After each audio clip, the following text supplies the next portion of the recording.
15 centimetre വ്യാസവും 12 centimetre ഉയരവുമുള്ള സിലിണ്ടറിൽ നിന്ന് പരമാവധി വലുപ്പമുള്ള ഗോളം ചെത്തി ഉണ്ടാക്കുന്നു. ഗോളത്തിൻ്റെ വ്യാപ്തം എത്ര?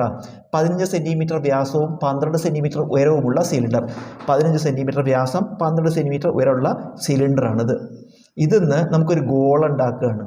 എങ്ങനെ? പരമാവധി വലുപ്പമുള്ള ഗോളം ഉണ്ടാക്കുകയാണ്, ചെത്തി ഉണ്ടാക്കുകയാണ്. ഈ ഗോളത്തിൻ്റെ വ്യാപ്തം കാണണം. ഗോളത്തിൻ്റെ വ്യാപ്തം കാണുന്നൊരു സൂത്രവാക്യം എന്താ?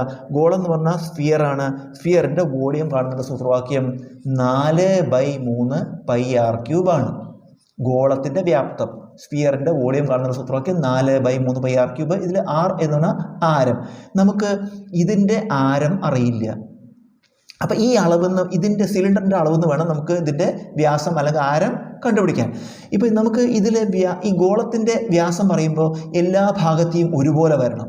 അപ്പോൾ നമുക്ക് ഇവിടെ ഉന്നതി 12 ഉള്ളൂ, വ്യാസം 15 ഉണ്ട്. 15 എടുക്കാൻ കഴിയില്ല. കാരണം 15 നമുക്ക് എല്ലാ ഭാഗത്തേക്കും എങ്ങനെ 15 കിട്ടുക?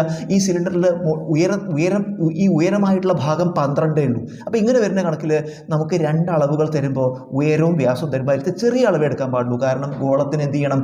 എല്ലാ ഭാഗത്തേക്കും ഒരുപോലെ അളവ് കിട്ടണം. ഇവിടെ 15 ഉണ്ടെങ്കിലും ഈ ഭാഗത്തേക്ക് 12 ഉള്ളൂ. അപ്പോൾ 15 എടുത്തു കഴിഞ്ഞാൽ എല്ലാ ഭാഗത്തേക്കും 15 കിട്ടാൻ വഴിയില്ല. അതിലത്തെ ഉയരത്തിൻ്റെ ഭാഗത്തേക്ക് 12 ഉള്ളൂ. അപ്പോൾ ഇങ്ങനെയുള്ള കണക്കിൽ, അതായത് സിലിണ്ടറിൽ നിന്ന് ഗോളം ചെത്തി ഉണ്ടാക്കുമ്പോൾ നമുക്ക് ഇതിൻ്റെ ഉയരവും വ്യാസവും തരുമ്പോൾ അതിലത്തെ ഏതാണോ ചെറുത് അത് ഇതിൻ്റെ വ്യാസമായിട്ട് എടുക്കുക. ഇതിലേതാ ചെറുത്? 12. അതാണ് ഗോളത്തിൻ്റെ വ്യാസം. എത്രയാണ്? 12 സെൻറ്റിമീറ്റർ ആണ്. അപ്പോൾ ആരം എത്രയാണ്? വ്യാസം പറഞ്ഞാൽ ഡയമീറ്റർ, ആരം അതിൻ്റെ പകുതിയാണ് 6. നമുക്ക് ഇതിൻ്റെ വില കൊടുക്കാം. 4/3 π × r³. 6 × 6 × 6. നമുക്ക് ഈ 3ഉം 6 പഠിച്ചെടുക്കുമ്പോൾ 2 എന്ന് വരും. 4 × 2 8, 8 × 6 48. 48 × 6 ഗുണിക്കുക. 48 × 6, 6 48, ശിഷ്ടം 4, 6 4 24, 4 28, 288 എന്ന് കിട്ടി. ഇനി പൈയും ഉണ്ട്, 288 π.